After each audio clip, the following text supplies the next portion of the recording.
Los soldados de la prisión número 1 sabían que pasarían por las celdas solamente una vez en todo su periodo de servicio. Así, las celdas se les confundían y se borraban hasta ser la misma experiencia repetida. Así podían olvidarse de todos, pero la celda 106 se había convertido en una leyenda secreta que pasaba y pasaba de un soldado a otro. Los que habían pasado por esa puerta en particular recordaban para siempre. Los que no habían pasado todavía le temían la mirada. Llamaban a la mujer sucia, deshecha, que levantaba la vista hacia ellos desde un rincón bien alejado de la puerta. Decían que esos ojos invisibles tenían peso, solidez. Alguno los describió como piedras que la prisionera arrojaba contra los que le traían la comida. La mirada los rozaba con una caricia desconocida y dejaba una marca duradera, una cicatriz en el lado interno de la frente. Hierro sobre hierro, un súbito crujido de luces. Ella no los veía, eso hubiera sido imposible. ¿Cómo, con los ojos ciegos, después de días y días sin luz? ¿Cómo, en el ínfimo instante en que la luz brutal de las luminarias del pasillo entraba en la celda a través de la puerta entornada? No, no los veía. Más bien los tocaba con algo más sólido que una mirada, un susurro de aire helado que les acariciaba el pelo, la frente, las mejillas, el mentón. Cuando cerraban la puerta, todos sentían un alivio en la garganta, la sensación tibia, bienvenida de estar solos de nuevo. Nunca era el mismo soldado. Demasiada luz, de Márgara Habermas. Gracias a todos por estar, a todas, a todos. Gracias, Márgara, queridas. Otra vez más en Río Cuarto. Celebramos que estés acá, gracias. Hay que ponerse las lentes, ¿no? Yo quería que Lucas me sacara fotos sin las lentes.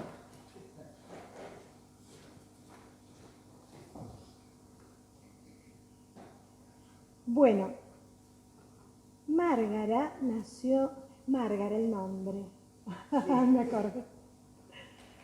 ¿Vieron estos guiños que se dan de este lado entre gente que ya leyó el libro? Es un espanto, yo cuando estoy allá lo detesto a eso, ¿sí?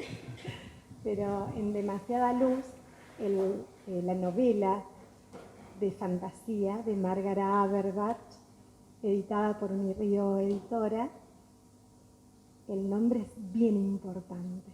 Vamos a decir eso solamente, ¿sí? Para que se queden con ganas de leer. Hay que dar ganas de leer. Márgara Habermas nació en Buenos Aires. Es escritora.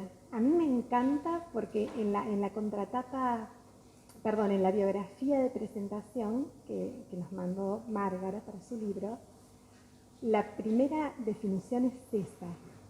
Márgara Habermas es escritora, ¿sí? Después viene todo lo demás. Doctora en letras, crítica literaria, traductora. Enseñó literatura de los Estados Unidos en la UBA y traducción literaria en Los Lenguas Vivas del J.R. Fernández y del Sofía Spangenberg. ¿Lo pronuncié bien? Bien, bien. En un texto de Las Voces del Fuego, de nuestra querida SM, que ya no está, Márgara citó: hace mucho que estudio la literatura actual de descendientes de pueblos amerindios. Esa literatura mestiza cambió el mundo para mí. Tremenda definición, ¿no?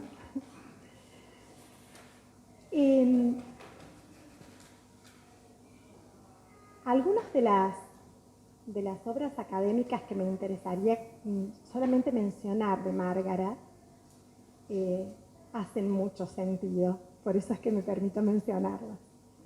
Una es memoria oral de la esclavitud, desde esta casa a la otra, siempre había un sendero. Historias orales de amerindios estadounidenses, caminar dos mundos, contra la muerte en vida, traducir literatura, leer antes.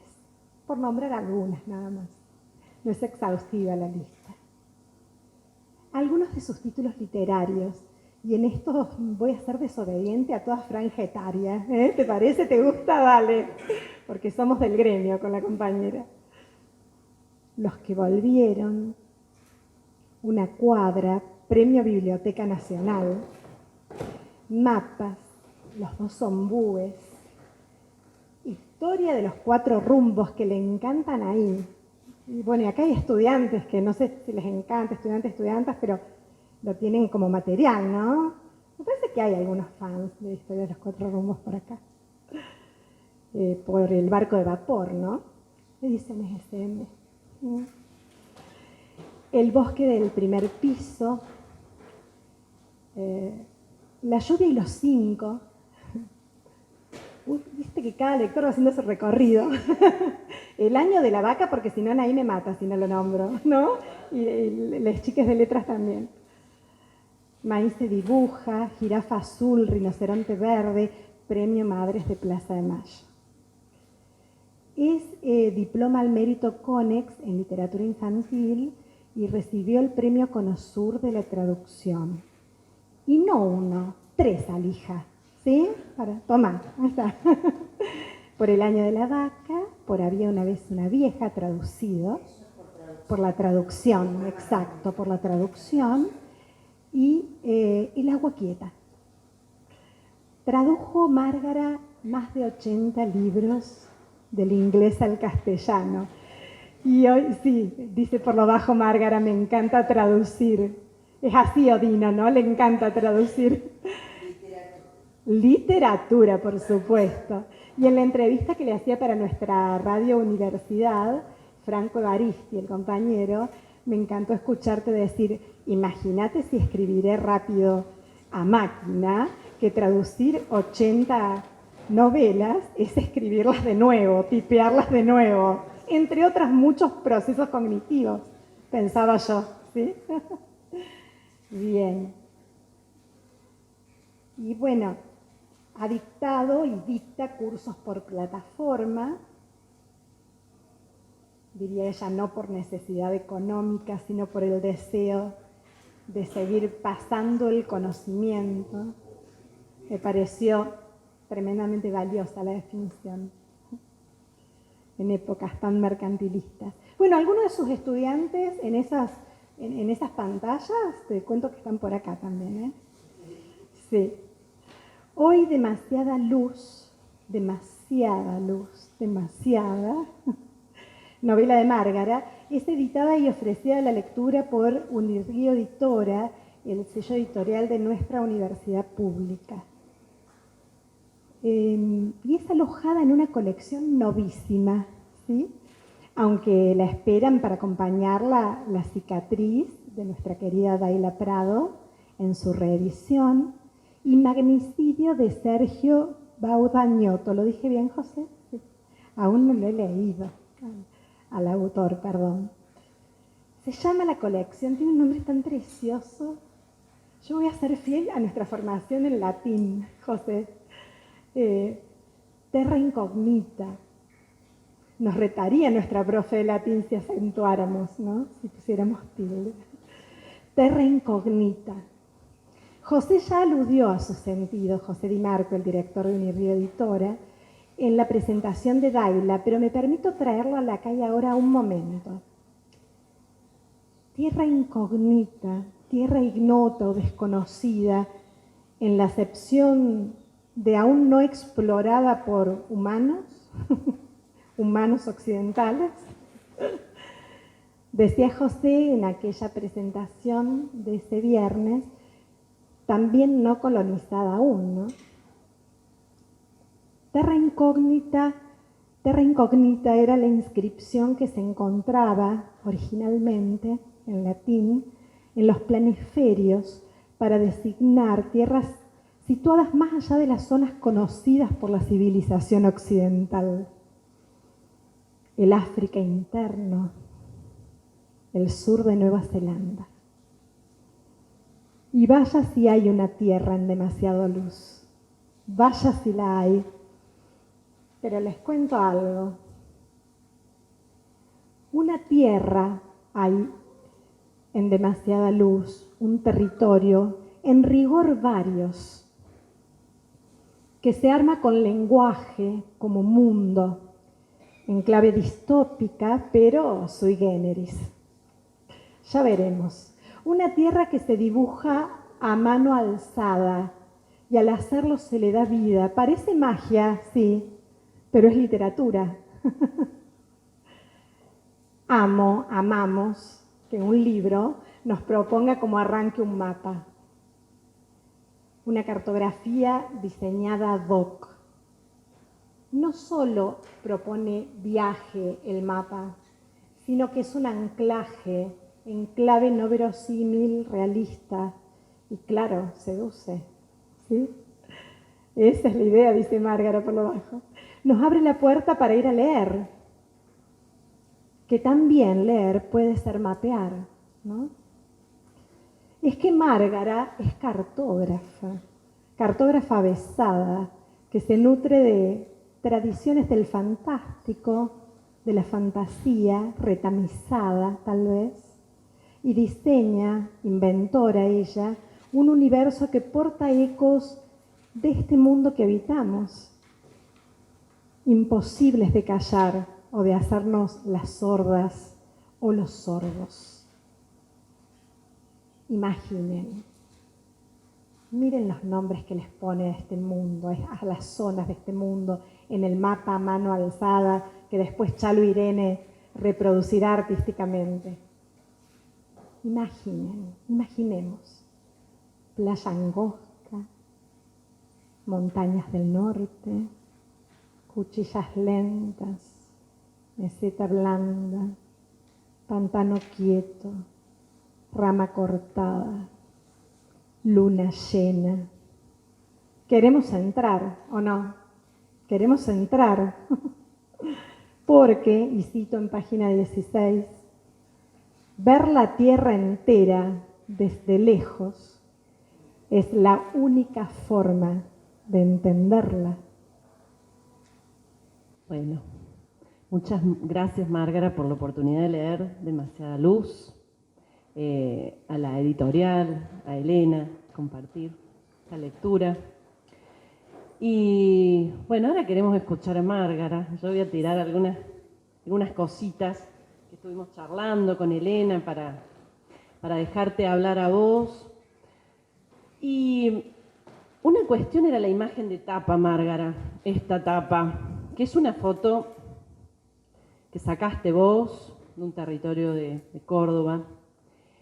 Y un poco nos imaginábamos, bueno, no queremos anticipar nada, pero una suerte de metáfora de la obra, pero no solo la anécdota, que de eso seguramente hay, sino también de tu escritura,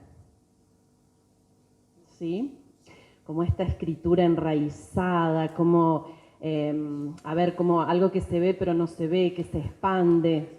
No sé, ¿qué se te ocurre a vos de pensar esto de esta imagen, ¿no? de esa raíz que se va extendiendo en relación con tu escritura? Si pensás algo así o no, o a ver, de esta novela o en general igual, ¿no? No, yo creo que es en general. A ver, a mí, por una cuestión de formación y también de ideología, vamos a decir, en un sentido positivo, no me gusta que el poder de la historia lo tenga un personaje. Si lo tiene un solo personaje, como pasa en la novela europea del 19, digamos, tipo, con esos nombres que son el nombre de ese personaje, no sé, David Copperfield, Oliver Twist, Madame Bovary, todo eso, sí, qué sé yo, Robinson Crusoe. Si lo tiene un solo personaje, ese personaje tiene todo el poder, porque el que Y el que cuenta la historia tiene el poder, claramente. O sea, si uno va a ver una película y a mí me encantó y a la persona que estaba al lado le pareció espantosa, si yo la cuento es una película. Si la cuenta la otra persona es otra película. Y la que tiene el poder es la persona que cuenta, ¿no? Entonces yo, salvo en el caso de cuentos cortos, que no me sale tan fácil, suelo tener novelas digamos que son corales, vamos a llamarlas así. O sea, con muchas voces que hablan. Por eso, por ejemplo, digamos, porque esto seguramente lo vio bastante gente, me gustan por ejemplo, me gusta Game of Thrones, porque no es una sola historia, sino muchas, y están todas cruzadas, y eso me fascina. Entonces, cuando yo escribo, esto es parte, ¿no? Las raíces que están acá tienen que ver con eso, con que yo quiero que las historias se vayan cruzando, que sean más que una. La otra cosa que se me ocurre es que, bueno, esto lo dije hoy en la entrevista, pero lo voy a decir de nuevo. Por mi experiencia, digamos, de haber visto entrevistas y haber entrevistado y demás a autores que yo estudié, que son en general estadounidenses, porque me dediqué a eso, y por los autores que conozco de acá y charlé, me parece que hay dos maneras de hacer, no encontré una tercera, en ningún lado, que hay dos maneras de escribir una novela. Una es alguien que planifica la novela, la piensa, hace un cuadro sinóptico, qué sé yo, hace algo, que dice primero va a pasar esto, después va a pasar esto, y voy a terminar acá, y después se sienta a escribir. Para mí eso es imposible. Mientras yo intenté hacer eso, decía, yo no puedo escribir novela, porque yo no puedo planificar absolutamente nada. La otra forma, que sí es la mía, es que yo me siento con una idea general, por ejemplo, acá la soja. Este fue mi libro, acá no hay soja, aviso, en la novela no tiene soja. Pero yo, bueno, está bien. No, lamentablemente no. Bueno, yo quería hablar de un cultivo que, digamos, se expandiera y se expandiera y se expandiera y fuera arruinando todo, ¿no? Entonces empecé con esa idea, listo. Eso es lo primero. Entonces me senté y pensé una escena de alguien que estuviera contra eso, que estuviera prisionero. Vos leíste una parte del principio.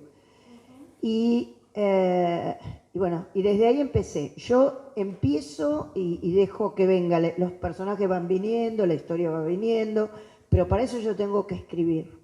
Y yo tengo que escribir a mano. Así, o sea, yo la primera versión no la puedo hacer en la computadora. Es lo que le decía cuando dije que no es porque no pueda escribir rápido, porque yo escribo muy rápido, sin mirar, con los 5 dedos, ningún problema.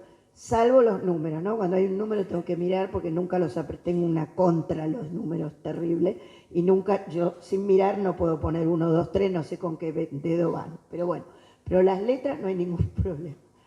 No es por eso, es que yo creo que yo necesito el ritmo de la escritura a mano para que a mí me salga la primera versión. Después la paso a la computadora y la corrijo ahí, obviamente, pero yo necesito escribir a mano, en un cuaderno, así, escribir. Y me va saliendo, ¿no? De otra forma es imposible. O sea, y yo creo que hay una lógica de la historia. Di ese ejemplo ahí, que es el primero que a uno le sale. No sé, si uno tiene un personaje que ya lo describió como prepotente, no puede ser que en la escena siguiente se esconda porque viene alguien y se asustó, qué sé yo. No, eso ya no va, uno lo va teniendo y la lógica y va viniendo, y en algún momento a mí, en un momento antes del final, cuando me falta poco para el final, sí se me ocurre cómo voy a terminar, pero hasta ese momento no. ¿Sí? No sé cómo va a terminar, no sé qué va a pasar todavía. Se me va ocurriendo mientras escribo, esa es mi manera y la de muchos otros, o sea, no digo que qué sé yo, Liliana Bodoc, que ella y yo éramos muy, muy amigas, es lo contrario, ella planificaba. Yo le dije, mirá, yo no sé cómo haces, porque yo me siento frente a una hoja a planificar y digo, qué linda la hoja, Está genial. Ahora a mí no se me ocurre absolutamente nada. Sí. No, era una vacación. Una vacación en Córdoba, que creo que fue la última vacación que hicimos con toda la familia, con los 3 hijos, antes de que cada uno se fuera por su lado. Sí, fue esa vacación. La tomé porque me gustó. Y cuando después hicimos el libro, digo, bueno, me parece que esa foto va, ¿no? Y creo que tiene que ver con eso, porque yo hago una historia, después cruzo otra, después vuelvo atrás, ¿no? Hago todo el entramado como acá, y siempre lo hago así en las novelas. Rara vez, bueno, El año de la vaca es así, Los que volvieron es así, los cuatro aleres, los dos también son así. O sea, eso es algo que es así, qué sé yo. Esta última que había aparecido en el concurso de CM que estuvimos hablando, me dijo después, creo que era Sebastián Vargas, que estaba cuando ya había pasado en el jurado, que él la leyó y dijo, a mí me parece que ya sé de quién es esta novela. Porque bueno, tenía ese, me dijo después, a mí me parecía que era tuya. Me daba la impresión de que no era la misma historia, nada que ver, porque esa que todavía no salió, porque después ese se fue, era una historia más realista sobre discriminación de género, digamos, pero la forma es esa, a mí me sale así. Es eso que vos llamás el empujón brutal. Sí. ¿No es cierto? En el texto de contratapa, por ejemplo, Márgara dice que a menudo, bueno, nos está brindando, estas son oportunidades de encontrarse les lectores con la escritora en este caso, ¿no? Asistimos a la cocina, al laboratorio de escritura. A mí me maravilla. Creo que a muchos también, a muchos también. Arrancar con un empuje brutal.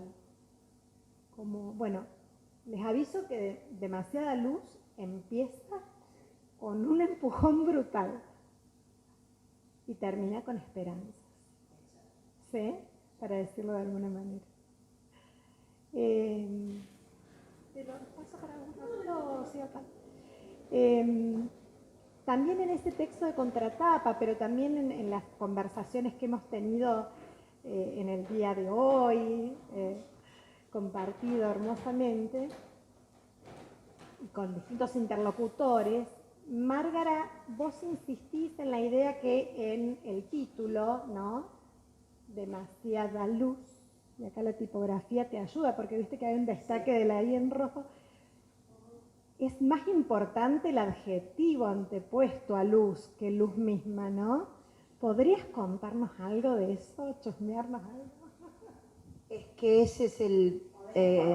bueno, sí, yo digo, no spoileo exactamente, pero lo que yo describo es una civilización enloquecida por la luz, que no la da la electricidad, en este libro eso no existe, sino una planta que saca luz. Entonces, en la desesperación por la luz, todo lo demás no importa, hay que hacer más y más y más luz, hasta que, bueno, se arruina todo en algún sentido.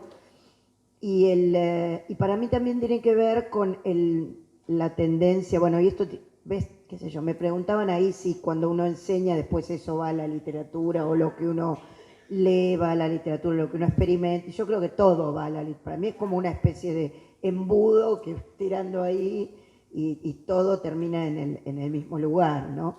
Pero para mí una de las cosas que tenían que ver con esa idea de la luz es que cuando yo empiezo a explicar en los cursos, qué sé yo, literatura amerindia o literatura afroestadounidense, digamos, siempre digo que el pensamiento occidental es binario, es muy binario.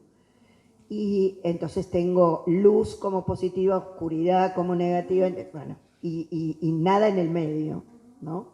Yo siempre explico que desde Sócrates, que es -5, el siglo -5, bueno, Sócrates, Platón, lo que sea, Desde ahí que Sócrates dice una cosa es A o no A y no hay una tercera posibilidad.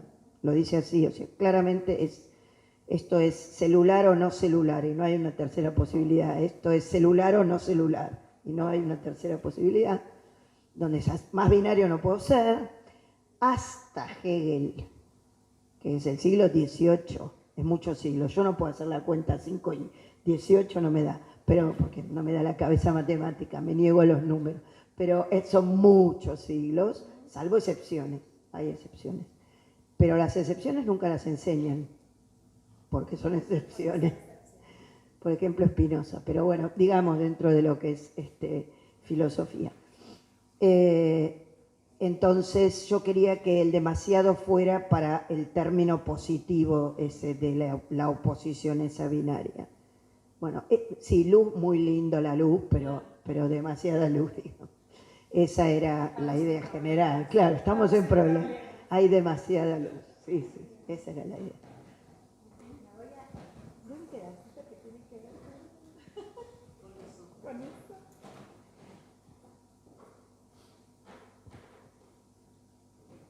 Bueno, recuerdan que les contábamos, les anticipábamos que demasiada luz empieza con un mapa, ¿no? Y después tiene un preludio. Un preludio que es una ejecución. Ese es el golpe brutal, el empujón brutal. Y después empieza una parte que se llama confluencias. Entonces uno hace, pero no tan A. Yo elegí para leer en este ratito, antes de darle la palabra a Anaí, el punto 4 de la parte 1 de confluencia, un pedacito, porque sabes que me encanta, te lo había robado. Se llama la subparte sótano.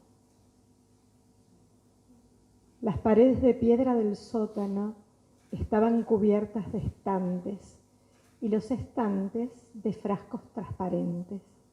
Dentro de cada uno respiraba un gusano de luz destinado a los campos de luminarias. Durante largos meses, los gusanos recibían los hechizos de la luz a través del vidrio. Cuando los hechiceros decidían que estaban listos, enviaban los frascos hacia los campos de luminarias para que la magia inyectada en los animales llevara la luz a las raíces. La luz y la sed, habría que agregar, porque los gusanos pedían agua. Antes de eso, en el sótano, los gusanos dormían en los frascos. El polvo cubría el vidrio y la madera de los estantes, excepto en las fechas determinadas en que la magia tenía que tocarlos con palabras. El depósito era un lugar seco y solitario, habitado solo por esos cuencos de vidrio cerrados sobre sí mismos como puños.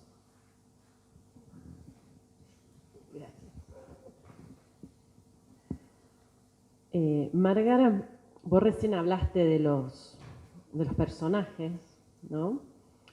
Y en esta construcción de personajes también hay héroes colectivos, ¿no? Siempre está eso, no hay uno, que es muy de la tradición occidental, como decías. Pero además pensando con la fantasía de la épica, y yo me acuerdo que algo comentaste la otra vez que habías venido, que por ahí uno en estas historias espera el momento de la batalla final, y a mí me gustan las batallas, debo confesarte, ya sé que a vos no, a mí me encantan, pero bueno, igual me gusta que no haya, cuando lo escribe Márgara, eso, ¿no? Ese enfrentamiento, ese momento cúlmine, y ¿no?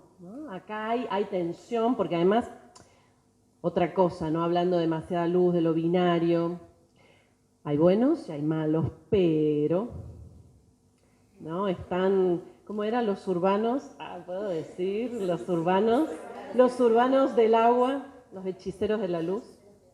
Pero bueno, son malos y a veces, pero también hay ahí, ¿no? Algo intermedio. Pero preguntándote esto, ¿no? Que vos decís, ¿no? Si bien hay confrontación, se habla hasta de rebelión, plan, y no hay batalla.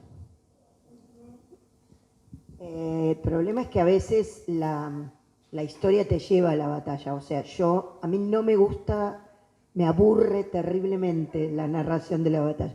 Me aburre leerla como lectora, me aburre verla en el cine, me aburre terriblemente. Entonces, pero me acuerdo que en el tercer tomo de los Cuatro Rumbos hay una batalla, porque la historia iba ahí. O sea, yo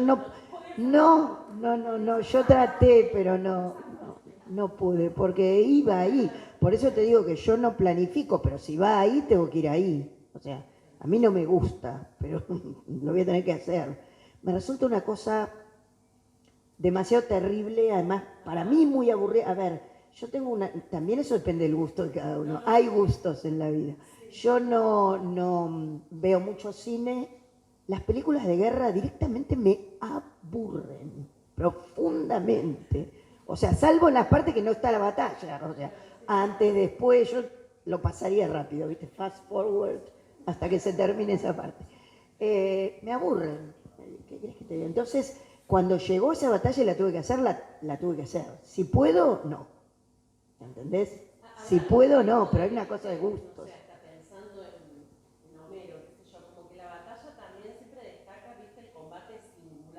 Sí, pero no es singular la batalla.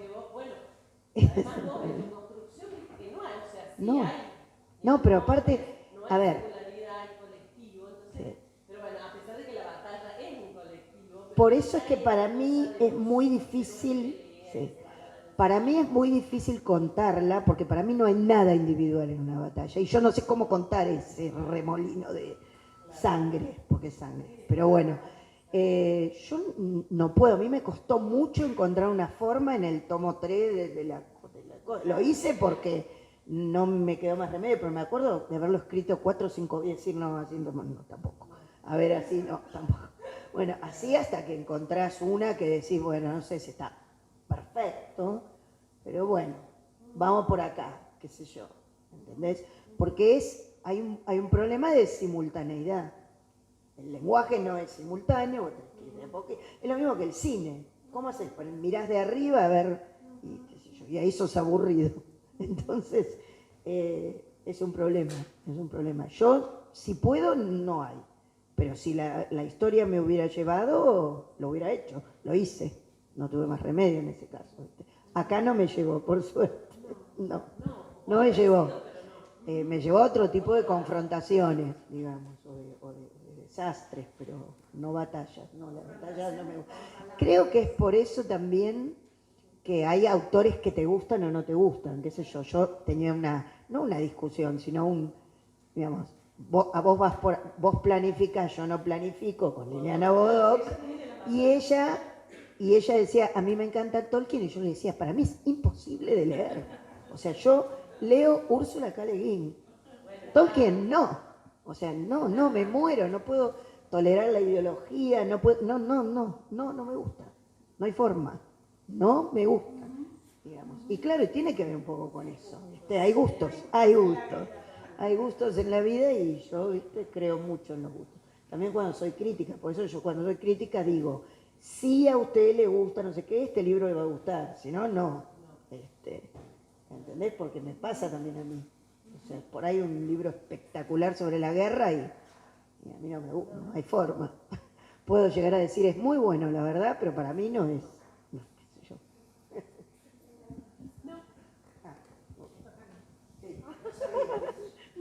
Nosotros tampoco, hablamos con vos. Bueno, si a ustedes les gustan las novelas, vamos a seguir con el razonamiento. Si a ustedes les gustan las novelas corales, les va a encantar Demasiada Luz. Pero también hay que aceptar el desafío de leerlo polifónico, ¿no? ¿No te parece? Porque es un desafío, ¿no les parece? Es complicada, exige un posicionamiento político muy respetuoso de la diversidad, de la otredad. de esta escala de grises que vos marcabas, ¿no? Que no todo es blanco y negro, bueno o malo. Pero aparte exige un esfuerzo. Es más fácil seguir una historia con un individuo en el centro. Es mucho más fácil. Es mucho más fácil. Es mucho más fácil. A mí me ha pasado cuando publiqué El año de la vaca, yo lo paseé por 5 años. Estuve paseando con eso, sí. Me cerraban la puertita o me decían esto: me encanta la historia, hacela con una sola voz. Bueno, muchas gracias. Ese es otro libro, hacelo vos. Yo no quiero. O sea, era un problema, ¿entendés? Porque todo el tiempo te están diciendo es muy complicado, es muy complicado, es muy complicado. Sí. Bueno, puede ser, no sé si es muy complicado. Para mí hay diferentes tipos de complicación. Por ejemplo, en literatura vos tenés complicaciones que el autor está exigiendo. Yo, perdonen, ¿no? Pero mis ejemplos son estadounidenses. No puedo dar otro porque es a eso a lo que me dediqué. Pero hay autores que te están exigiendo que vos tengas lecturas previas.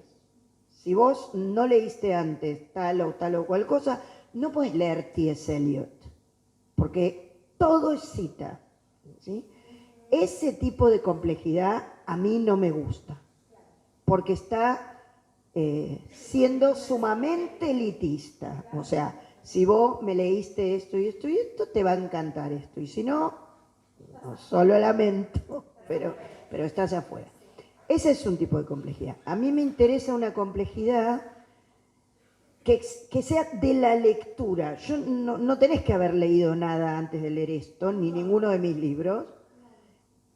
Pero tenés que tener paciencia para seguir la historia y para ver que hay muchos personajes. Es otro tipo de complejidad. Si no tenés esa paciencia, no. Digamos, tampoco, es otra complejidad, ¿sí? Para mí hay diferencias en qué te exige el lector, ¿no? ¿Qué le exige al lector? Márgara siempre, bueno, también en las anteriores charlas, en las charlas mediatizadas por pantalla después y en las charlas de hoy, apareció, bueno, el almuerzo es un momento espléndido para charlar, ¿no? Y para reír, pero aparece la idea siempre en Márgara de pensar en quiénes van a leer en su obra, ¿no? Es muy notorio, no necesitamos que ella lo aclare, ¿no? Pero vos pensás en quién te va a leer. Salvo cuando escribo poesía. Claro, sí. Te la autodestinás y después si alguien se anima, se atreve. Esto sí. Márgara, una de las cuestiones que charlábamos con Anaí, bueno, ustedes vieron que a menudo primeros lectores, ¿no?, de una obra cuando entra en proceso de edición, leemos un Word, ¿no? Se lee un Word. Y un Word no es un libro. Para que un Word sea un libro, hace falta tanto trabajo, tantas tomas de decisiones. Y así que gracias al equipo editorial que hizo del Word un libro. Bueno, la primera vez que leí Demasiada Luz, hace ya bastante, Márgara había tenido la deferencia de compartirlo, y le digo a José, amigo, le digo, ¿está tan buena esta novela? Miren, así de profesional fue mi comentario. ¿Está tan buena esta novela? Pasa que somos lectores antes que cualquier otra cosa. Primero humanos, después lectores. Entre otras cuestiones, por supuesto. Bueno, ese Word después lo molesté tanto a Daniel Farniot cuando ya estaba la decisión de publicar, ¿viste? La decisión editorial. Gracias por ella. Ay, Dani, le digo, yo lo necesito en papel. ¿Pero para qué lo necesitas en papel? Porque tengo que rayarlo. A ver, ¿o no? Tengo que rayarlo, tengo que marcarlo, tengo que no sé, manchar con mate, ¿se entiende? Es físico el contacto. Claro. Y este era un prelibro. Claro. Entonces, nos juntábamos con Anaí y de pronto apareció el libro, porque el libro estuvo mucho antes y dijimos, ¡ay, ya tenemos el libro en la mano! Escondámoslo, que no se vea, que no se vea. Bueno, y una de las cuestiones que hablábamos, me acuerdo que nos habíamos juntado en casa una mañana, yo le decía, la voz narrativa de Demasiada Luz, la voz del narrador me estoy refiriendo, ¿no es cierto?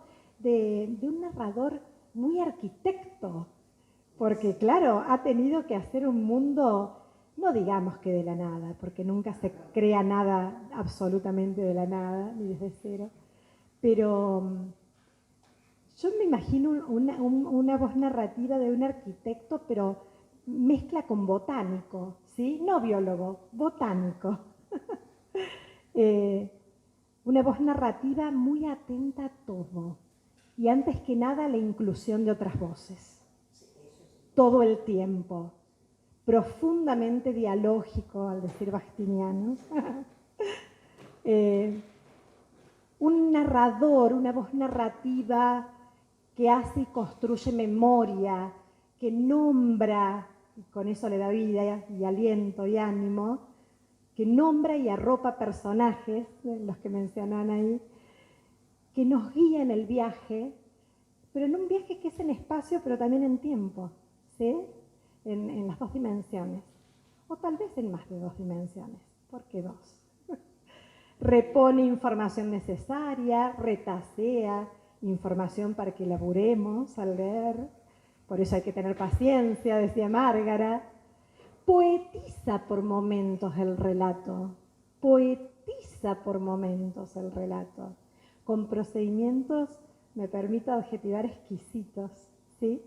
Que no buscan paliar dolor, sino, es una pregunta, provocan su contemplación, la contemplación del dolor por la vía de la belleza.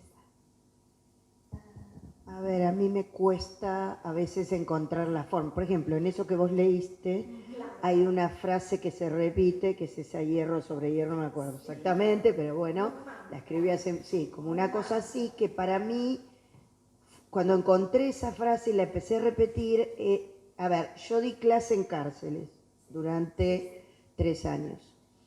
No eran esas cárceles, pero eran cárceles argentinas, bueno, qué sé yo, no era la prisión 1, no era, pero bueno, tampoco había magia, ni mucho menos ahí.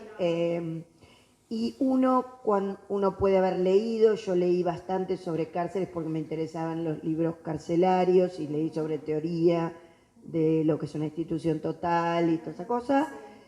Y yo quería, de alguna manera, expresar lo que me decían. Estuve en una cárcel de hombres y 2 veces en cárceles de mujeres. Las mujeres son más comunicativas, por ahí porque yo era mujer. No sé qué pasa con un profesor hombre, la verdad que no sé. Los hombres eran mucho más cerrados. Y las chicas hablaban de esa sensación de la muerte en vida en la cárcel y de la repetición de la rutina. Entonces, para mí, repetir esa frase era como, bueno, abren la puerta y le dan la comida, ¿sí? Abren la puerta y le dan la comida, y es el único momento que hay luz, si no está todo oscuro, bueno, etc. Y yo repetí eso tratando de expresar lo que me habían dicho estas chicas, aparte de lo que yo leí en libros escritos por gente que estaba en la cárcel, que a veces doy en los cursos y demás, ¿no? O sea, los libros carcelarios. Después de que yo empecé a ir porque hice un seminario sobre instituciones totales. Entonces tomé la cárcel, la esclavitud, estadounidense específicamente, pero la esclavitud y la escuela como institución total. Y entonces a mí me vinieron a buscar de las que daban de la UBA en la cárcel, me dijeron, che, estás dando esto, ¿por qué no venís a darlo a una institución total? Y bueno, yo dije, está bien, sí, no sé, mostrame un poco cómo es, porque yo nunca me dio bastante cosa al principio. y era una experiencia, bueno, interesante es una manera de decir, digamos, una experiencia dura. No, no, de ninguna manera. Sí, hay un intento de expresarla desde la belleza, porque esto es literatura, si no, no sé, no es literatura, pero si no es arte o un intento de arte, si no suena un poco pedante, pero arte entonces no es literatura, ¿entendés? Pero no es algo bello, desde ya que no, está atravesado por todo lo horrible, entonces a veces las escenas, esta que vos leíste de la prisión, que yo también elegí eso para leer, pero en otra parte más adelante, también vienen, por ejemplo, de mi experiencia ahí, porque antes era una experiencia en libros, bueno, es distinto, ¿no? Que ir ahí, aunque yo digamos, yo entraba y salía, a mí no me pasaba nada, pero ver lo que le pasan a los que les pasa a los demás, hay que poner el cuerpo, y uno está, por ejemplo, en Devoto, que para mí era peor, que era de hombres, yo las contaba las puertas que tenían que pasar para llegar al centro universitario de Devoto, al CUD. Eran 9 rejas.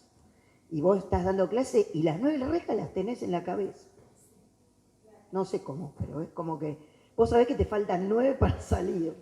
Vas a salir en 2 horas, pero vos sabés que te faltan 9. Y los otros no van a salir. Y eso pesa. ¿Entendés? Es muy fuerte. Sí. Precisamente esta voz narrativa, este narrador de demasiada luz, habilita un espacio textual, comunicacional, del encuentro como desde ancestros, ¿no? Vía el ritual, el hechizo, la predicción y la, entre comillas, salvación, por llamarla de alguna manera, vía las historias y las canciones. Incluso en una parte se habla de que precisamente las historias y las canciones pueden ser una de las vías de salida, ¿no? De todas las señales del desastre. Una especie de locura mágica y cuerda a la vez. Lúcida, profundamente lúcida por donde se la mire, más allá de que la quieran disciplinar, ¿no?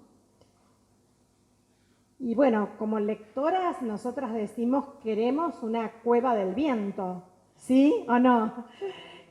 Para resistir a fuerza de un nosotros, para resistir con historias, con canciones, donde al recordar cada quien su nombre, solamente el nombre se active la magia, o cierta magia, ¿no? La magia sencilla. Y cito, dicen las historias que el mundo empezó muchas veces. Gracias, Márgara. Gracias. No, eso sí, tiene mucho que ver de nuevo, con la cosa amerindia y con la idea de que uno no es sin las 7 generaciones que van para atrás, porque son 7 los que ellos cuentan, y las 7 que van para adelante. Entonces, eso es muy distinto de la inmediatez occidental, desde que yo, ahora, ya, ahora. Por ejemplo, ecológicamente, uno lee estos autores que sí, a ver, yo no tengo ni una gota de sangre amerindia, pero digamos, leyendo estos autores, ellos dicen, nosotros sabemos que no podemos hacer nada que le haga daño a la séptima, a alguien de la séptima. La séptima es hijo, nieto, bisnieto, tataranieto, me quedé sin palabras, me faltan 3, ¿no? Obviamente, si no tengo palabras es porque no me interesa, si no el lenguaje, ellos sí tienen palabras. Bueno, entonces yo no puedo, no sé, matar un río para sacar no sé qué mineral, porque para mí es bueno, pero para el de la séptima no va a ser bueno. Y entonces hay una cosa, bueno, que por ejemplo, no sé, bueno, Zaffaroni en ese libro que yo usaba para la parte ecológica, La Pachamama y el humano, que que es un libro de 2012, creo, porque lo cité tantas veces que hasta la fecha me acuerdo. Bueno, él dice que hay una ecología profunda y una superficial. Bueno, la profunda es esta, ¿sí? Donde yo tengo esa idea del tiempo y para atrás necesito las canciones, las historias que me contaba, no sé, mi tatarabuelo y 3 más, que tampoco tengo una palabra, y yo no soy sin esas 7 atrás y esas 7 adelante, no importa si yo no tengo hijos, me refiero al pueblo, a la comunidad en general. Entonces, para mí eso de inventar, porque eso es un invento, digamos, no es que hay un lugar donde yo deposito esas historias de 7 generaciones antes, y las guardo para las que siguen mediante una magia, no importa, un artilugio de alguna forma, que es ese viento de historias. A mí me parece que es una manera de expresar eso sin toda esta explicación teórica, porque esto es teórico lo que yo acabo de decir acá, ¿no? Esa es la teoría. Y yo quería hacer literatura, ¿no? Para eso doy clases sobre los amerindios, que también lo hago, digo, y me paso una clase explicando estas cosas, pero es así. Uno, digamos, hay películas y cosas así de estos autores donde hay eso, ¿no? En el hijo o en el sobrino, no importa, digamos, que sea de uno, hay algo que tiene que ver con uno, que uno es en ese hijo, no es solo en uno. O sea, uno no se termina acá en la piel, sino que se termina 7 generaciones atrás, 7 generaciones adelante, etcétera, ¿no? Y es un poco ese intento de hacer. Bueno, ahí eso es un poco lo mismo. No era algo así, uno no es solo uno. No, claro. Y es eso, digamos. Claro, es que para mí fue algo que me vino de otros autores que lo hacen de otra forma, porque vienen con una educación de eso. Yo lo tuve que aprender. A mí no me lo enseñaron ni mis abuelos. No formaba parte de tu construcción. No, para nada, obviamente. Pero yo quiero personajes donde no pase eso. Entonces invento estos mundos, digamos, ¿no? ¿Y las vas a leer ahora? Sí, les voy a leer un pedacito para terminar. Va a ser un poco, no sé, bueno, un poco largo, pero bueno. No, igual es 1,5 páginas, tampoco es que es tanto. Bueno, y lo que les cuento es que acá está pasando que hay un soldado que no es mago, que está volviendo a esa celda donde está esta maga que leyó ella, así que me vino bien que lo leyera, a la celda 106. Aviso, lo de 106 tiene que ver con gustos. Amo el 6, para mí es un número hermoso y lo amo muchísimo, entonces bueno, le puse 106, bueno, por eso. No, ningún número impar, por favor, son un problema grave para las matemáticas. Yo amo los pares. Todo tiene que ser par. Bueno, entonces, al día siguiente, Espacio, el único soldado del norte en el lugar de poder, se levantó absolutamente descompuesto. Pasó a revisarlo un sanador del ejército. La orden fue un día de cama. En cambio, el soldado que tenía que alimentar a la prisionera de la celda 106 llegó sin problemas a la sala de distribución de alimentos en la prisión número 1. Si alguno de los superiores lo hubiera conocido, tal vez habría notado algo en el tono de voz, en los gestos, pero el ejército de la luz no miraba de cerca a sus hombres, excepto en casos de desobediencia. Todos y cada uno de ellos eran descartables. El soldado recibió la horrenda comida a tiempo con todos los demás. Detrás de la máscara de un hombre al que había emborrachado con una botella prohibida, Espacio sonreía. El viejo de los subterráneos tenía razón. Había algo salvaje, imposible, en saber que él siempre había sido capaz de convertirse en otro, en saber que ese era un poder importante, aunque no fuera mágico. Pero los últimos pasos hasta la puerta pesada de la celda le costaron mucho. Le costó poner la llave en el ojo de metal. Tuvo que hacer un esfuerzo consciente para mirar al interior.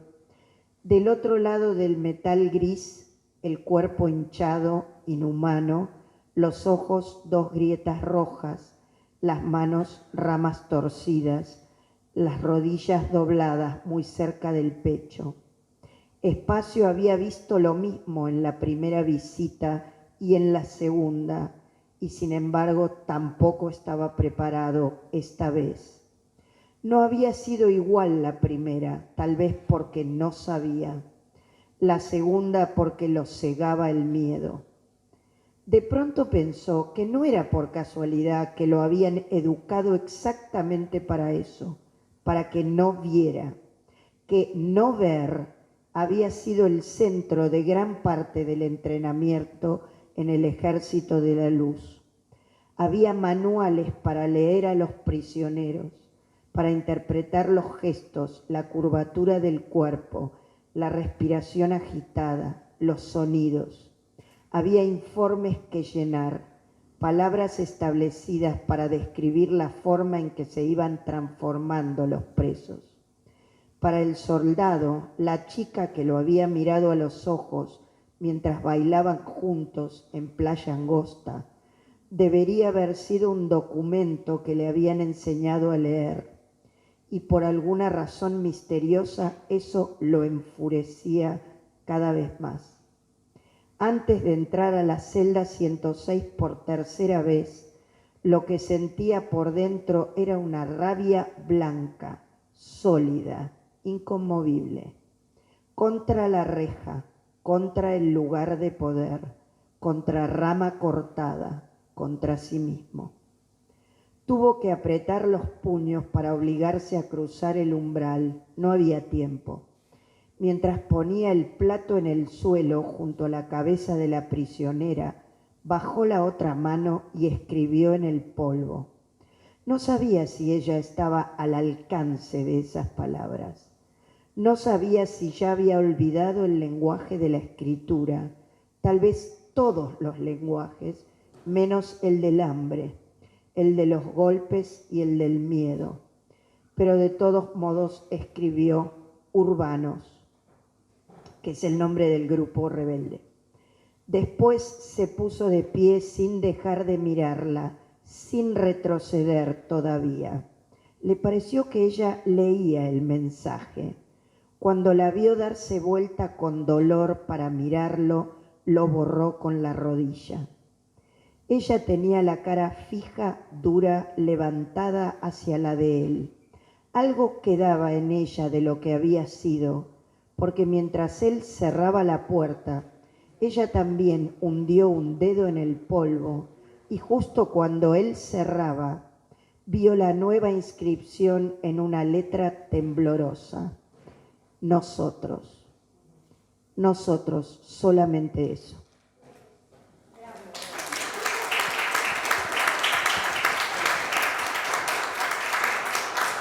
Bueno, como para ir cerrando e invitando a cada quien que así lo desea adquirir el libro de Márgara, la novela Demasiada Luz en el stand de Unirrío Editora, voy a hacer entrega en nombre, ya lo tiene Lucero, voy a hacer entrega en nombre de Unirrío Editora de unos obsequios con esa forma maravillosa que tienen los libros, los obsequios que nos gustan a nosotras.